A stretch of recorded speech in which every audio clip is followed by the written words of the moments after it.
Olá, bem-vindos à comunidade Novo Tempo Fortaleza. Fazemos parte da Igreja Adventista do Sétimo Dia. Esse é um lugar para se conectar com Deus e servir ao próximo. Nossos encontros são experiências reais com Cristo e sua verdade, onde buscamos ser cada dia mais parecidos com aquele que nos criou. Quer ficar por dentro dos nossos projetos e não perder nada, nenhum evento, nenhuma mensagem?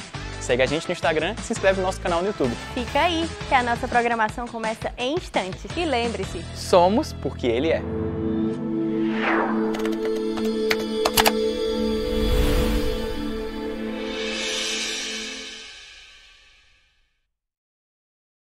Eu não quero ser redundante, queridos, mas realmente eu estou muito feliz por estar aqui.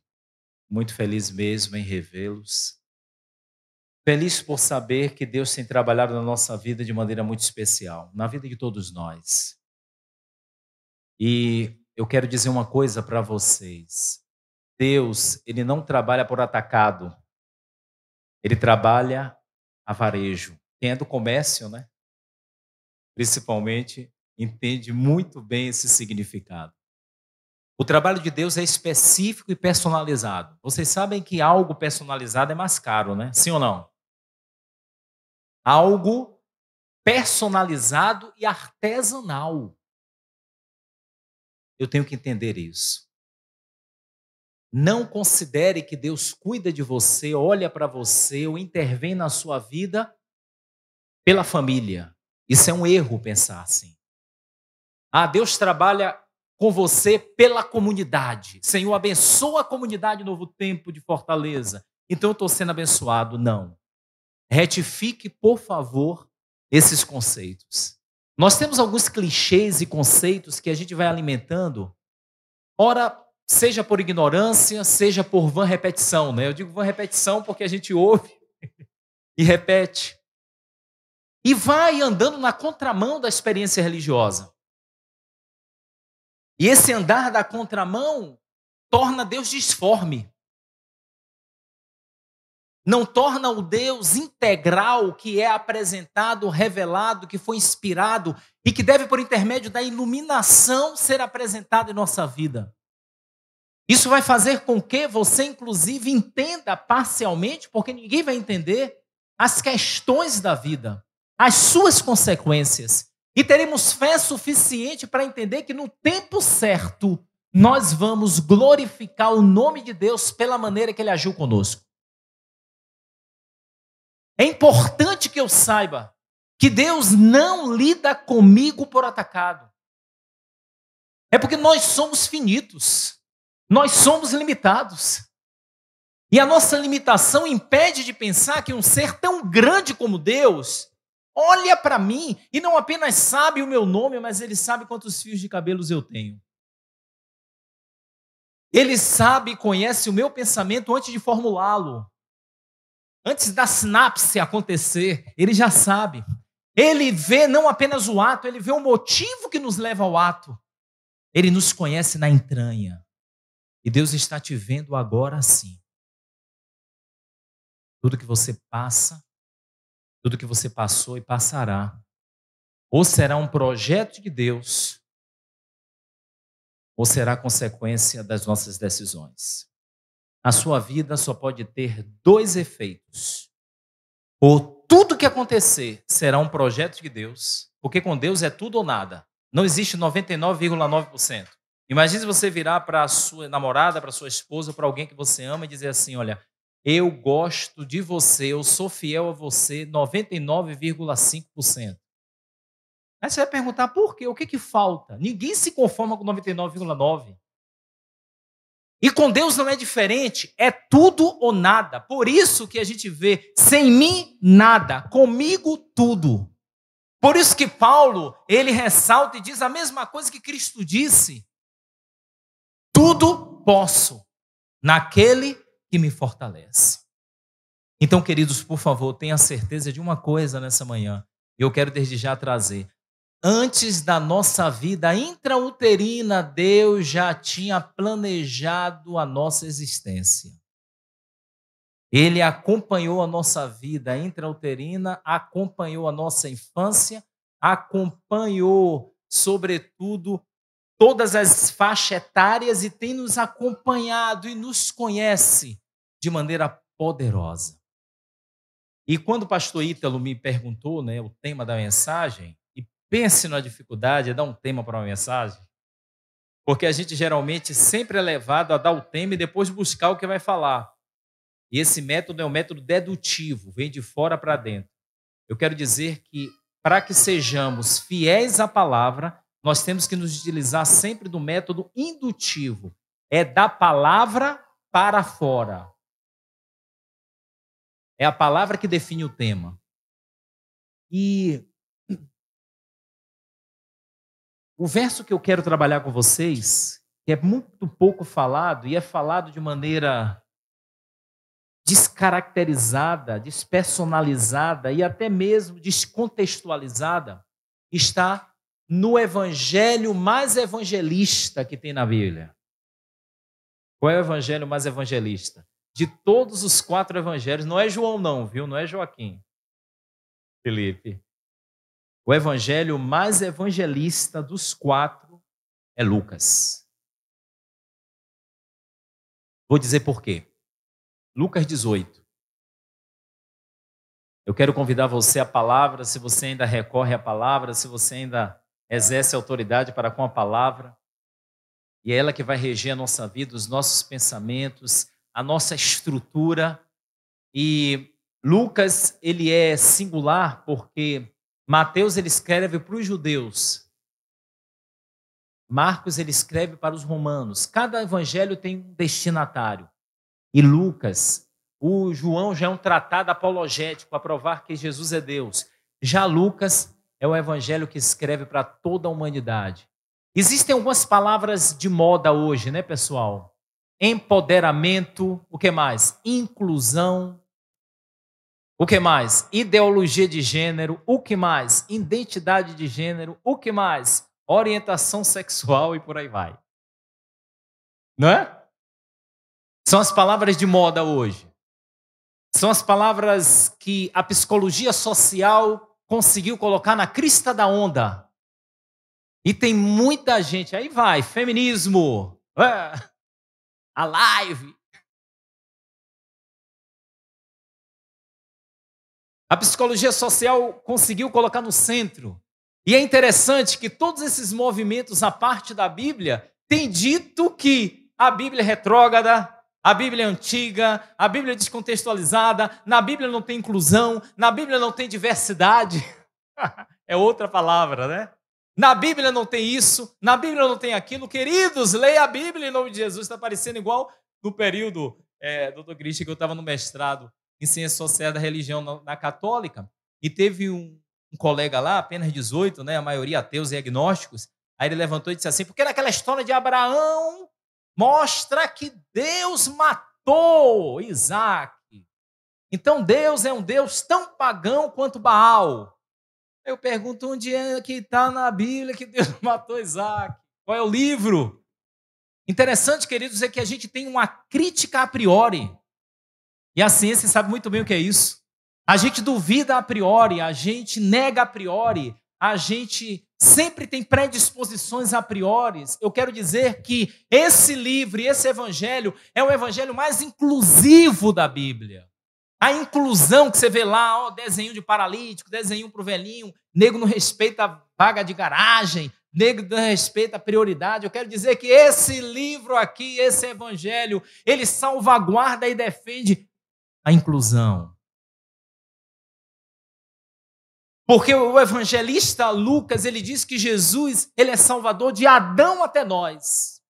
Ele não rejeita ninguém, esteja onde estiver, faça o que fizer, diga o que for, tenha a identidade que tenha. Jesus está disposto a aceitar. O grande problema, amigos, é que a gente tem uma confusão mental, que a gente acha que o fato de Jesus, Deus aceitar, quer dizer que ele aceita você como está. No sentido de que você vai permanecer assim para sempre. Mas todo encontro gera uma revolução. Tudo que você encontra, com quem você se encontra, você nunca será o mesmo. Você conheceu alguém nova nesse espaço aqui, nessa comunidade? Você conheceu? Você não é mais o mesmo. É por isso que os teóricos como Bernard Shaw e tantos outros, Charles Colling, e tantos teóricos, tanto da psicopedagogia quanto da psicologia social, dizem que nós crescemos e nos desenvolvemos a partir das relações. A partir das relações, você é diferente. Aliás, você só fala, você só ouve por causa das relações. Você só se veste assim por causa das relações. Você só senta assim por causa das relações. Por que com Cristo seria diferente? Por que ao encontro de Cristo não iria trazer uma mudança radical na minha vida? Porque ao me encontrar com Cristo, eu vou continuar pensando da mesma forma em relação à orientação sexual, em relação à ideologia de gênero, em relação à identidade, em relação a tudo. Não, Cristo chega na minha vida e Ele revoluciona. Então você só tem uma opção, e eu. Ou eu vou querer viver a vida revolucionadora de Cristo, ou eu vou continuar vivendo a minha vida com as minhas opiniões, com as minhas vontades. E me submetendo, sobretudo, a mim mesmo. Parece que eu não sei ler a Bíblia quando eu leio o Pai Nosso, seja feita a tua vontade. Daniel resolveu firmemente. Fica sabendo, ó rei, que se Deus quiser me livrar, beleza. Mas se for da sua vontade não me livrar, eu aceito, porque eu escolhi seguir a Cristo. E se eu escolhi seguir a Cristo, eu me submeto voluntariamente à sua vontade. E isso não é alienação. A gente vive hoje uma grande metonímia de termos, sabia disso? É porque a filologia não é mais ciência entre nós, é uma ciência antiga. Mas as pessoas hoje estão vivendo uma palavra com o seu significado diferente. E é por isso que está toda essa confusão. É uma coisa muito simples e óbvia. E é no capítulo 18 de Lucas que traz um único propósito. Procura-se. Quando a gente fala em procura, a gente acha que somos nós quem procuramos a Deus, né, pessoal? Mas é Deus quem nos procura. Sabia? Eu quero que você saiba uma coisa. Sabe por que você está aqui hoje? Não é porque você decidiu vir. Eu vou procurar Deus. Não, é porque Deus te encontrou primeiro. Toda ação em direção a Deus é uma ação responsiva, nunca é ativa. Porque Deus não é objeto da nossa procura, Ele é sujeito. Hoje de manhã, Ele te abraçou. Hoje de manhã, o Espírito de Deus falou ao seu coração. Hoje de manhã, Deus disse de alguma maneira, pelas circunstâncias, que você é dele, que você é amado dele, e você respondeu a isso. A procura de Deus, a priori, é por nós, simplesmente por quê? Por quê? Porque Ele nos ama. Simples assim. Porque Ele nos criou? Porque nos ama. Porque Ele nos salvou? Porque nos ama. Porque Ele me acompanha? Porque nos ama. Porque Ele ouve as minhas orações? Porque me ama. E quem ama sabe. Um amor incondicional não tem razão. Quando você ama algo, não tem tempo, não tem dinheiro, não tem dificuldade, não existe impossível para quem ama. Para quem ama, não tem vou ver. Para quem ama, não existe desculpas. Para quem ama, não existe valor. Deus deixou tudo que tem porque Ele é apaixonado por nós. A paixão de Cristo é você. Isso deve revolucionar a minha vida e a minha identidade. E o que Ele está procurando? Lucas 18. Lucas 18, verso 8. No contexto das parábolas, eu não quero entrar muito no contexto, porque eu quero ressaltar apenas um ponto nessa manhã. Eu lhes digo, Ele lhes fará justiça e depressa. Olha, toma isso aqui. Ele está falando, evidentemente, do contexto da viúva persistente. Está falando, aparentemente, do juiz, que a viúva persistiu em alcançar o favor. e esse juiz evidentemente representa Deus, ele também, de alguma maneira, está falando do centro do Evangelho de Lucas, embora o centro esteja no capítulo 19, verso 10, que o filho veio buscar aquele que havia perdido, logo depois daquelas 3 parábolas, mas aqui está, nesse contexto, também o centro, o assunto, o ponto principal do Evangelho de Lucas, que o torna inclusivo. E eu tenho que entender que a inclusão não é algo que abarca a todos como Calvino entendia. Não é uma inclusão pré-determinada que você não tem escolha. É uma inclusão que respeita. Ele te ama tanto que ele respeita a sua decisão. Ele quer fazer justiça e depressa. O que é justiça? Justiça no original em grego quer dizer salvação. Justiça de Deus. Salvação. Deus, ele quer salvar a mim e a você. Enquanto eu estou visando um desenvolvimento profissional, enquanto eu estou visando um desenvolvimento terreno, enquanto eu estou visando alguma coisa aqui e pedimos para Deus, o olhar e a perspectiva de Deus é diferente. E perspectiva nada mais é do que um olhar a depender da localização em que você esteja. O ponto de vista de Deus é diferente. Quando você pede algo para Deus, ele não olha o que você está pedindo, ele olha o que ele deseja, porque ele não quer você apenas por 80, 90 e 100 anos aqui, ele quer você por toda a eternidade. Ele quer te salvar. Isso sempre me faz lembrar o pedido que minha filha tinha com 3 anos, quando ela viu lá um brinquedo lindo na pia e na cozinha, dourado, era uma faca, uma peixeira. E ela começou a chorar pedindo. E eu fico imaginando, amigos, a perspectiva dela era de brinquedo, mas a minha perspectiva era de morte. Talvez você está pedindo um namorado que seja perspectiva para Deus de morte. Talvez você está pedindo um emprego que seja para a perspectiva de Deus de morte. Você entende?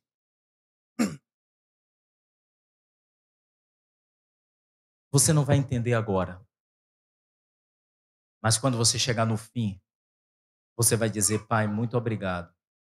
Porque ao olhar o cenário da minha vida, se eu não tivesse sido percorrido, ou se não tivesse sido levado por onde eu fui, eu não chegaria no céu.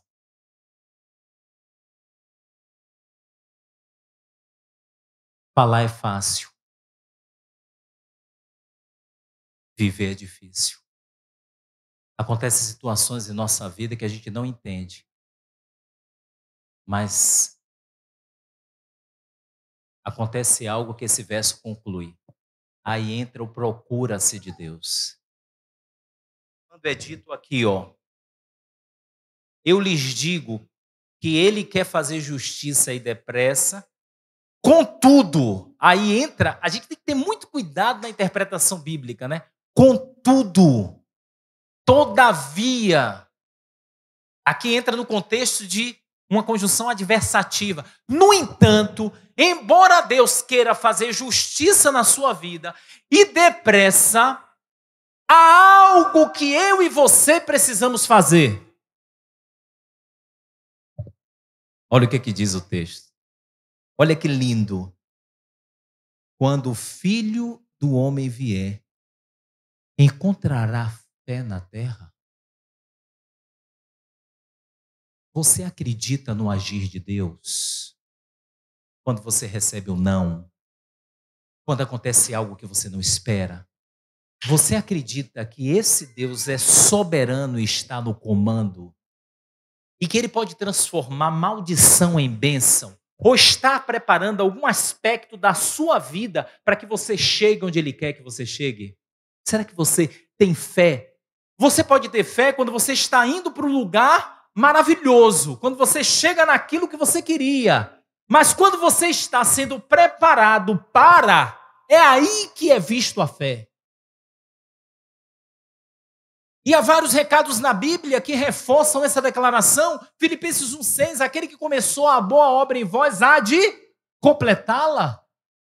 O trabalho de Deus em Malaquias, Deus, ele se coloca na nossa vida como ourives. Sabe o que o ourives faz? Ele pega uma pedra bruta e torna em diamante. É Ele quem trabalha. E sabe o que ele usa? Ele usa o fogo.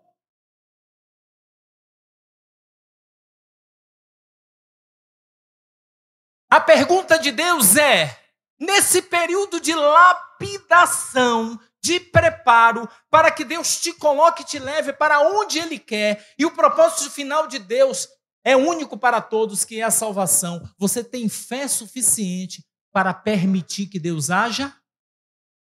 Eu gosto sempre de analogia. Nos centros cirúrgicos, dá para a gente perceber isso. Quando você tem que fazer uma cirurgia, você tem que acreditar no médico. Ele explica parcialmente o que vai fazer. Você comparece. Tem todo o procedimento pré-cirurgia, exame pré-cirurgia, aquela vestido maravilhoso, né, do hospital. Coisa linda. Aí você entra e se entrega. Ei, meu doutor? Ei, Tiagão? Se entrega. Se já for algum paciente e diz, doutor, eu quero te ajudar durante a cirurgia. Doutor, eu quero ficar acordado. Não, você não pode, você não estudou para isso. Não, doutor, é meu. O estômago é meu. Qual é a sua especialidade mesmo? Hein?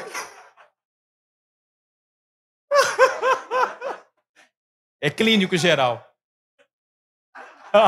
Bem, não importa. A especialidade é ali. Ah, entendi. Beleza. Mas... Oi? Então, diante disso, você está ali querendo contribuir com a cirurgia. Você está querendo contribuir com o procedimento médico. Eu me lembro, a meu último procedimento que não resolveu, não estou querendo aqui protestar, foi aqui em Fortaleza, né? Joelho esquerdo. Uma coisa simples, aparentemente simples, um menisco. E aí eu fui fazer uma cirurgia que dizem que é pequena. E aí, logo na chegada, eu me assustei. Porque quando eu cheguei, eu encontrei um batalhão. Ele disse que ia ser simples. Eu pensei que era só ele. Quando eu cheguei, encontrei praticamente umas 8 pessoas na sala da cirurgia. Eu disse assim, pronto, vão me abrir todo.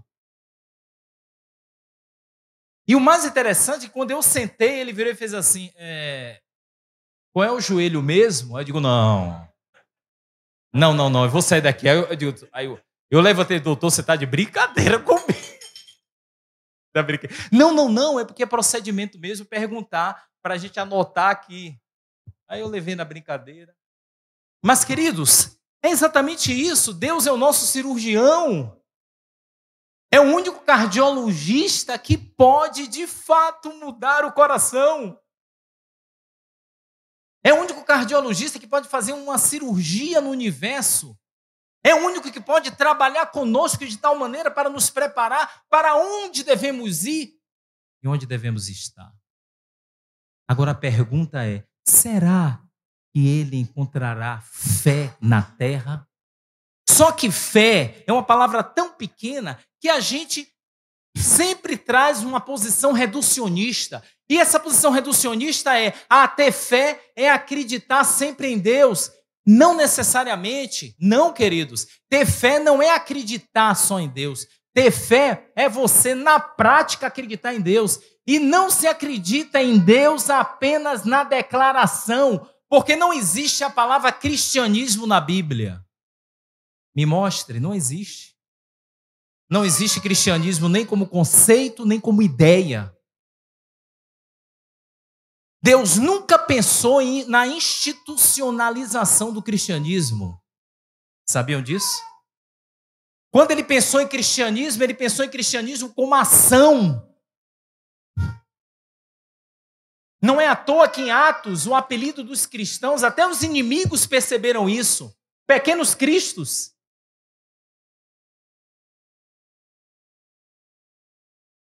E ser cristão nada mais é do que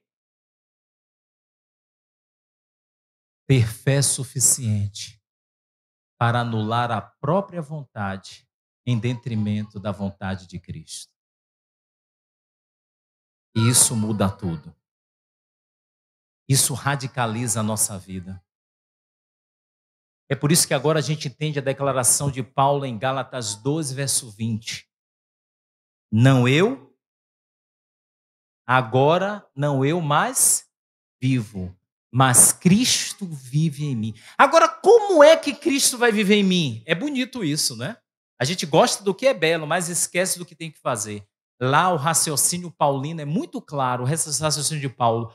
Cristo vai viver em mim à proporção que eu permita ser crucificado diariamente com Ele. O que eu vou crucificar? É masoquismo? É suicídio? Não. Crucificar a minha vontade, os meus desejos. Eu acho muito engraçado, queridos. As pessoas se aliam a Cristo, se aliam à comunidade de Cristo e querem ser Cristo. Como é que você se torna Cristo? Quando você quer seguir a Cristo fazendo a sua vontade. Não é hilário isso?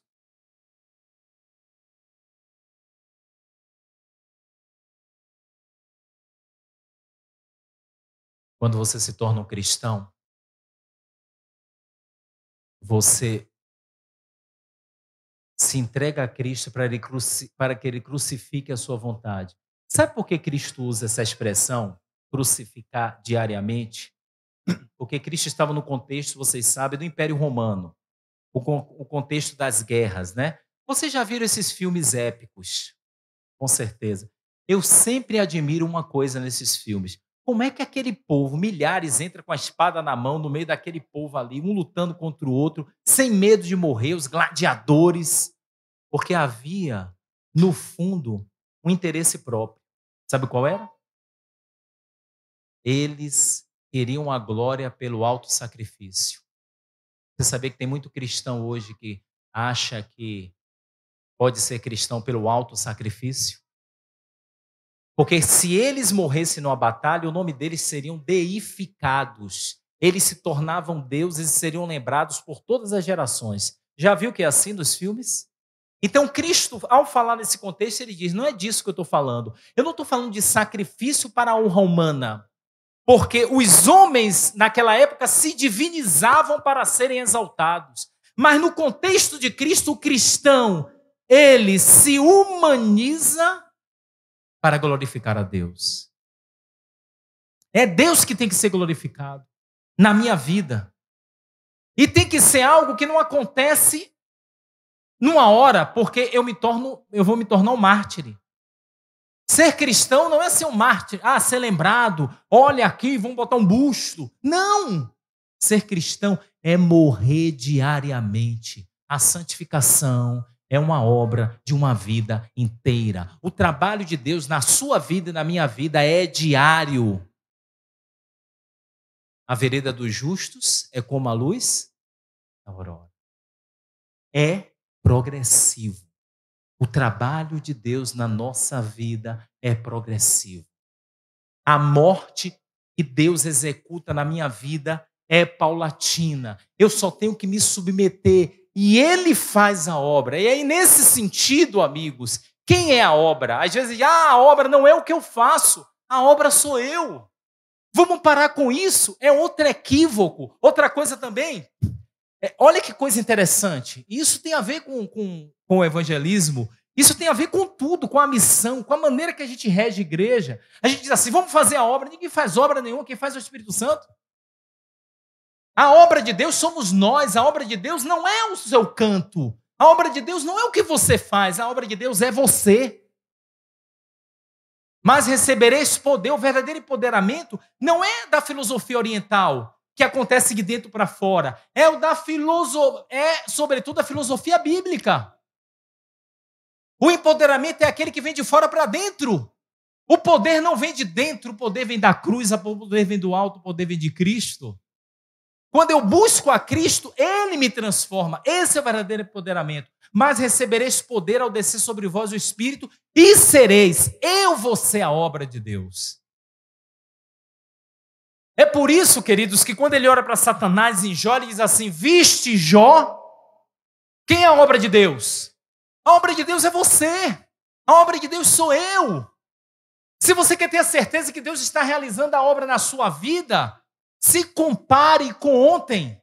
Hoje eu tenho que estar melhor do que ontem e amanhã eu tenho que estar melhor do que hoje. na cortesia, na paciência, no perdão. Como é que pode uma pessoa que não muda dizer que é cristã? Alguma coisa está faltando. Está faltando o poder de Deus. Queridos, quando Cristo age na nossa vida, nós vamos nos surpreender. Qual é o seu problema? É no trânsito? É no trânsito o seu problema? Deus vai resolver. O seu problema é conjugal? Na maneira que você age? É no trabalho? É aquela natureza? Deus vai resolver. Porque a obra é de Deus, a obra é você. Aí, a partir do momento que Deus faz a sua obra, eu testemunho do que Deus fez em mim. Aí o testemunho do que Deus fez em mim, aí eu canto, eu prego, eu oro, eu ajudo, eu faço assistências sociais. Eu não faço para, eu faço por quê? Entendeu? O problema é que nosso ranço legalista é tão grande que a gente pensa assim, eu vou fazer para. Você não faz para. E se você fizer sem ser, o seu fazer não tem efeito. O Espírito Santo vem na minha vida não para eu fazer alguma coisa. Eu já vi muita gente boa dizendo, porque o poder de Deus vai descer sobre vós e você vai pregar e vai fazer. Mentira, isso é satânico.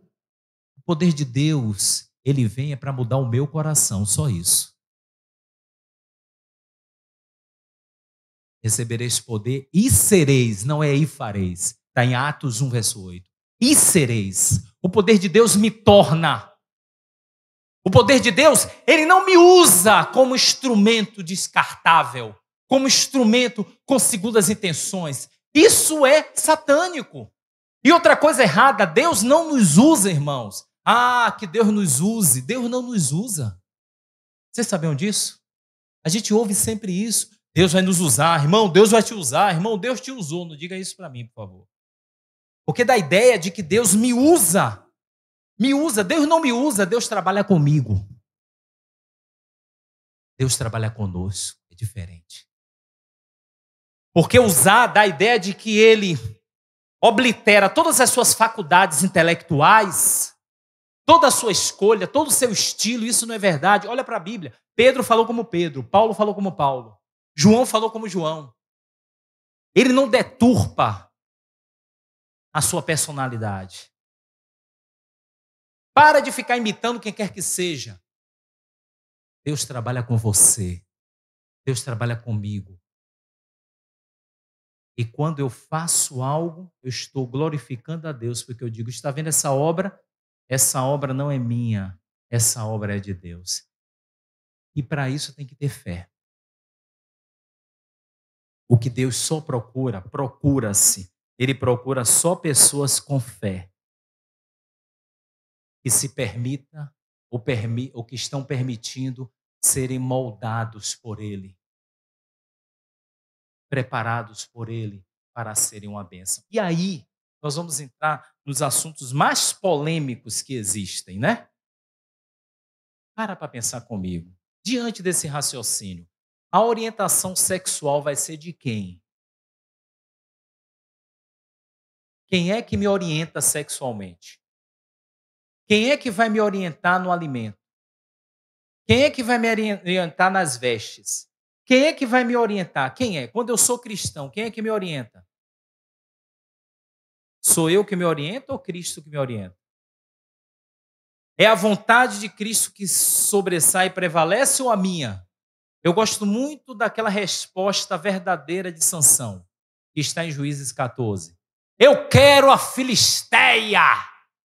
Ela está na capa. Ela está no site. Todo mundo fala dela. É ela que eu quero. Mas Sansão, você esqueceu de um detalhe. A vontade de Deus não é ela, é aqui. Aí ele responde como? Só desta eu me agrado. A orientação sexual que me agrada é essa. A identidade de gênero que me agrada é essa. A comida que me agrada é essa. A roupa que me agrada é essa. E o empoderamento é exatamente uma distorção satânica para dizer simplesmente que você se empodera quando você faz a própria vontade sem ligar para quem quer que seja. Estão entendendo? A charada.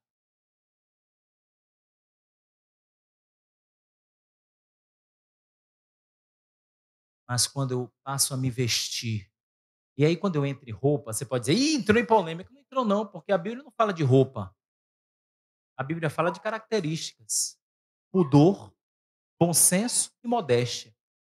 Se você se vestir cumprindo esses requisitos, beleza, você pode vestir o que você quiser.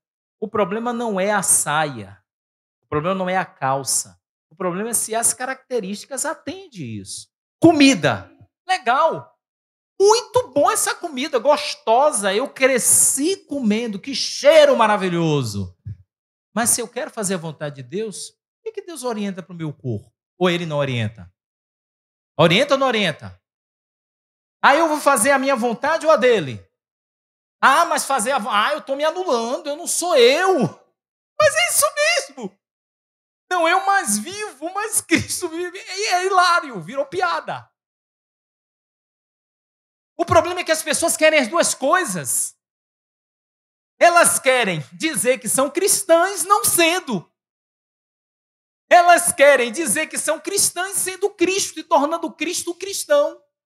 Ou seja, não é Cristo que dá as cartas, sou eu que dou as cartas para Cristo. Cristo faz assim. E aí Deus passa a ser o objeto da minha vontade, como meninos mimados.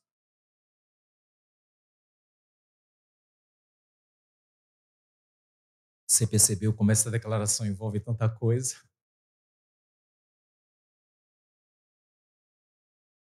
E quando eu faço a vontade de Deus, sabe por que eu faço? Outro erro, não é porque Ele manda, é porque eu o amo. Você modificou alguma coisa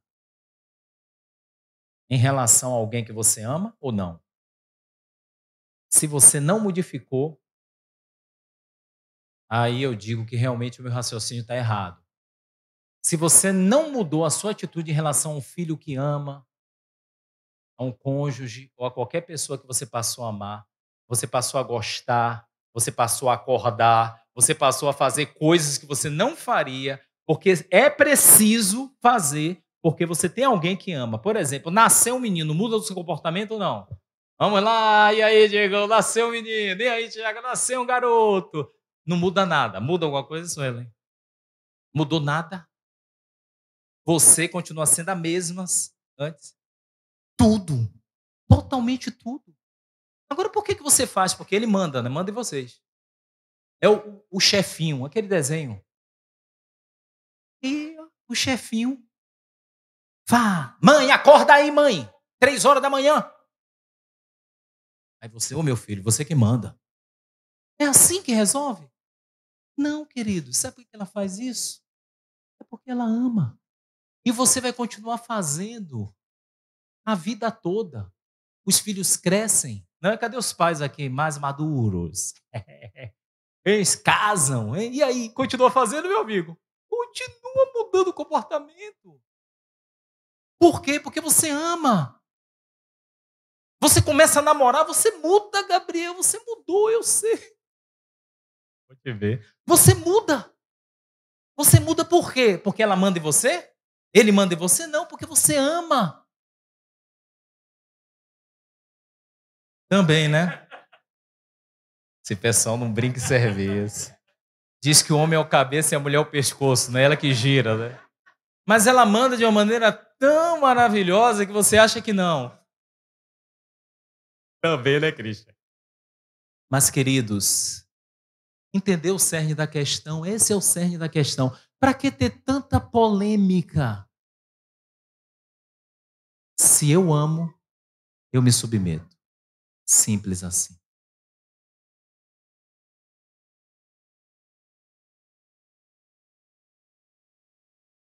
Eu não posso encerrar esse momento sem fazer uma pergunta muito especial. E essa pergunta eu quero ser o primeiro a responder.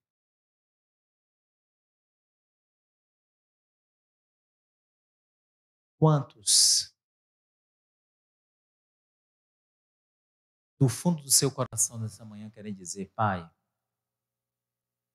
eu quero submeter a minha vontade a Ti. Eu quero ser cristão. Simples assim. Eu quero me levantar, me ajoelhar e dizer: Senhor, me dá poder para que eu seja regido por Ti. Eu quero ter a mente de Cristo.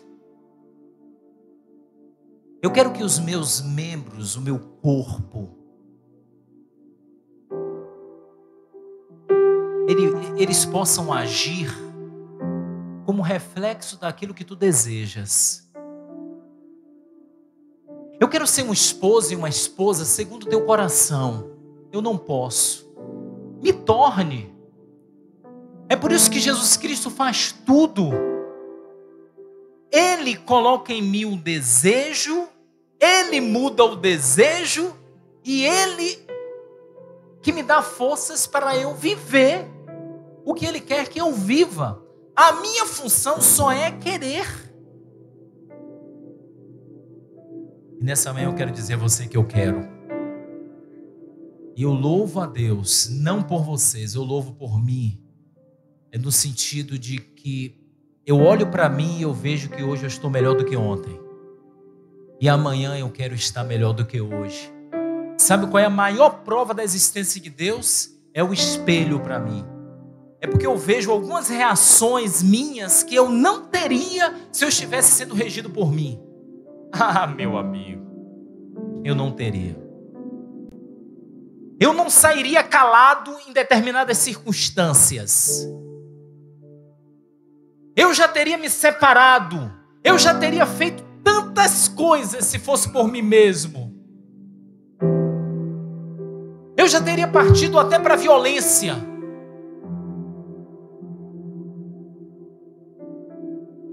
Talvez eu esteja diante só de santos. Estou assustando vocês, né? Tem gente que está me olhando assim, dizendo: meu Deus, é isso mesmo. O bem que eu quero fazer, esse não faço, mas o mal que não quero, esse faço. Esse sou eu.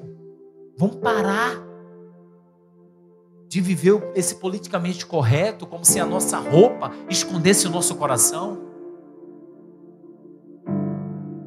Nós vivemos máscaras sociais.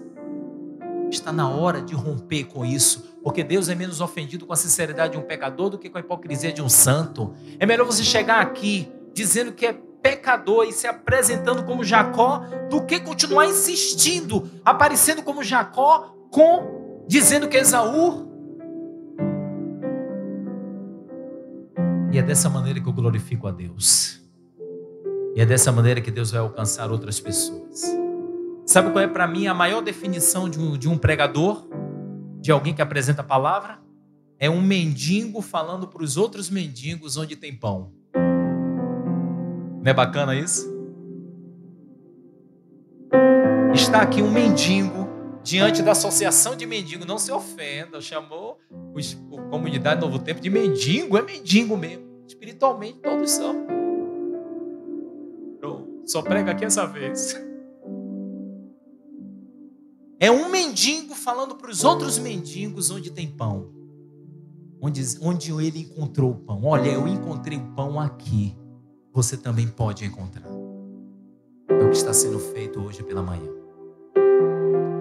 Eu quero orar agora, nesse momento. Mas antes, queridos, da oração, eu queria fazer algo que me veio aqui ao coração.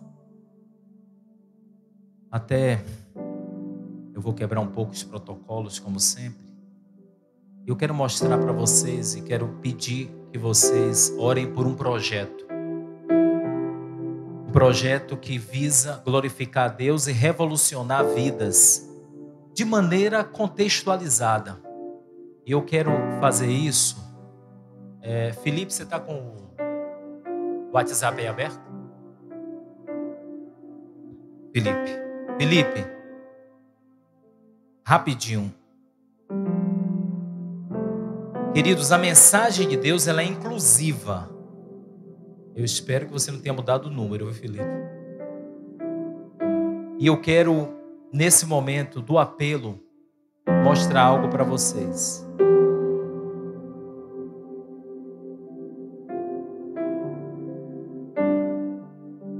É com I, né?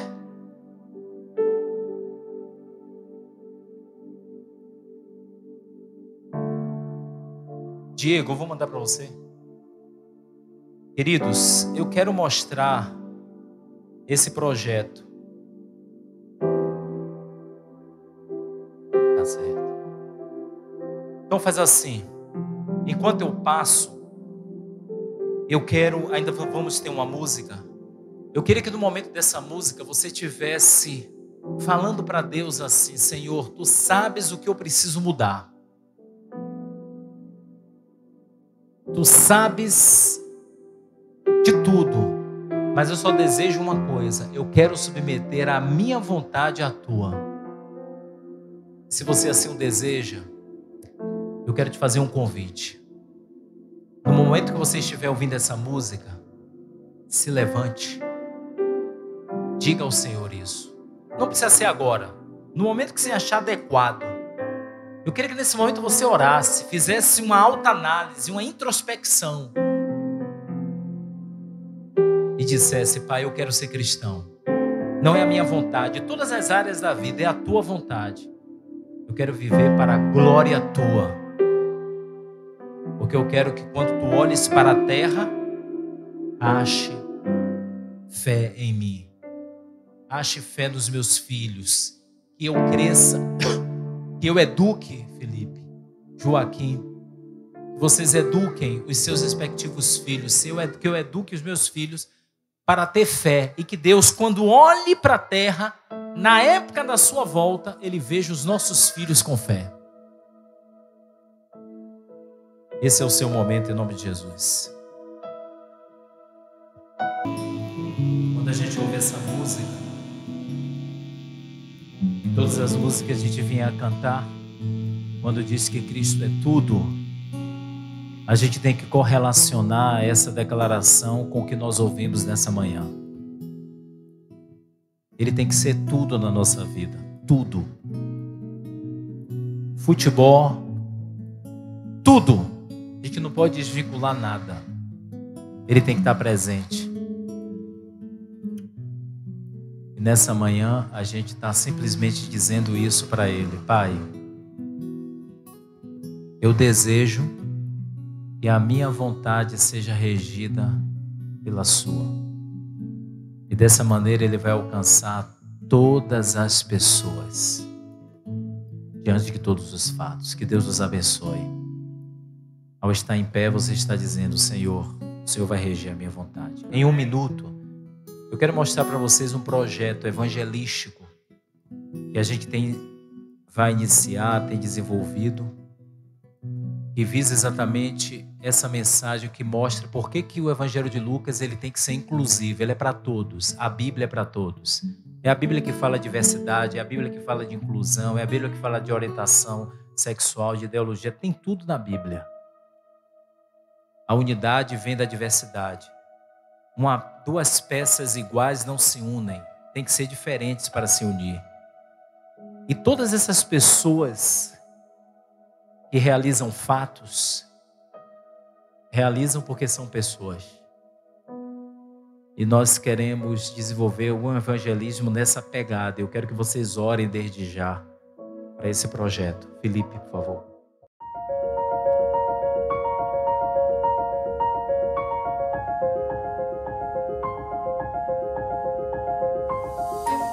Não há fatos sem pessoas e não há pessoas sem fatos. Se as pessoas compõem uma sociedade, a cultura provém dos fatos. O fazer das pessoas são os fatos. Max Weber estava certo quando refletiu a sociedade e cultura como uma teia de significados que precisam ser interpretados. Cada sociedade humana conhecida é um espelho onde nossa própria existência se reflete. A vida, as relações e os fatos justificam nossa existência. O todo é maior do que a soma das partes. Por isso, precisamos relacionar os fatos.